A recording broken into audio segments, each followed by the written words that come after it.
Hey everyone, first up, thank you for the couple of people that left comments on my Talon Desert Raiders response to Warboss Tie.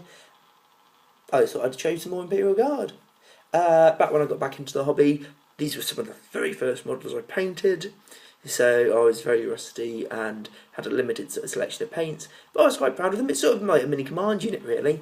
You'll notice that, as lots of you probably know anyway, my little weapons squad, when I got them, many years ago in the 90s, weapon squads only came in individual bases. They didn't all share one big base, which is why they're separate. You'll also see that flamer is very different to the flamers we've got now. It's an old school conical flamer that looks like, I don't know, some sort of funnel turned upside down. And there's my lieutenant, who's got my standard health and safety gone mad hazard stripes, just in case anyone thinks that that bit of the chain blade's not going to be hot and sharp and touches it by accident. So yeah, these guys slightly different from the standard GW paint schemes, but not much. The one thing I was reasonably proud of with them really was a lot of the whites I was actually shading up from a light icy blue. Ooh, off the top of my head I can't remember what GW paint it actually was. It was from sort of the previous range to that, but it was quite nice. It got quite a nice cold icy white at the end instead of shading up from grey. Now I'm looking now, and recently I moved house, and I think I wasn't particularly careful packing these guys, so I kind of see a little couple of chips. There's some intentional chipping on that guy's helmet, I know about those, but ooh, and there's a couple of things in this video I might have to touch up. But anyway, so that's my Valhallans. I've got some more minis to show you now, so I'll take these guys off for a second. The rotating base is my new toy. I got it from Basecrafts, which, if you've not been to Basecrafts, they've got a fantastic YouTube channel. They've also got a fantastic website, and they sell sort of box sets of different basing materials based on themes. So, for instance, they do a fantastic forest box set where you get all sorts of different flock that you could use on your bases for forest miniatures. They do an icy one where they do all the sort of things that you'd want, like snow in an ice world for your miniatures. You get the idea, but the good thing is it's not just the flock. With the forest kit, for instance, the forest flocking kit, you get little leaves that you can stick on, you get bits of slate to stick onto your minis. In fact, I might, if people are interested, do a little video just showing what you get in the forest kit, because it's fantastic for the money. Or you can just look on Basecraft's site, which I'm sure they'd appreciate, or their YouTube channel. Ooh.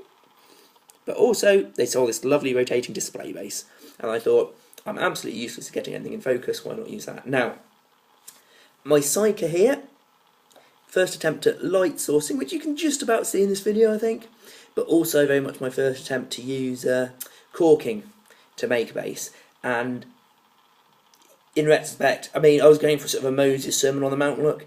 I think I got that then some. It is definitely overkill on the cork, I'm not going to deny that. But, you know, he stands out and it gives him fantastic line of sight. The Commissar here is not one of my old minis.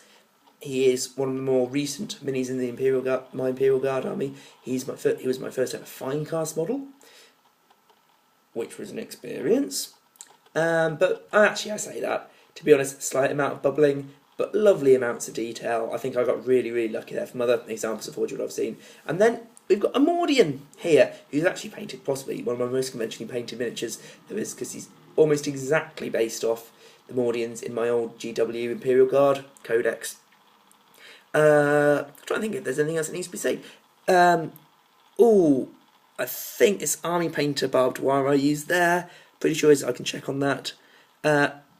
This Commissar was my first attempt at a bit of freehand there. It's not terrible. I'm looking at it now and thinking, like, and then if you have a look on our Mordian, you'll see what I did was, instead of flocking the base, I put a bit of sort of green stuff over it to give it a bit of texture, but less than sandwood, and then I used strips of green stuff to make the yellow sort of stripe markings or something like that. I do like the idea of doing minis on bases that tell a story. I think everyone does, really.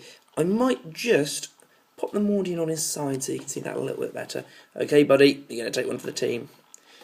So, as you can see, it's just like he stood in the middle of the road, because that's the thing with Mordians, they're fantastic minis, but you think of all the horrible hazards in the 40k universe, why on earth would you be wearing those clothes? Now, I'm not going to suggest it's the most sort of appropriate attire for, you know, fighting the forces of chaos or orcs in, but it's more believable to do it in like a large, sprawling urban environment than it is, for instance, an icy death world. So I think that's all the Imperial Guard I've got. Let me have one check in my display cup. Yep. That's your lot today, folks. Got another couple of videos coming, hopefully. Going to show you some more minis. Kind of starting a bit of a project, but it'll be a very, very long-term project because I'm horribly short on time until late July. Hope you enjoy the video. Keep watching, keep posting. See you later.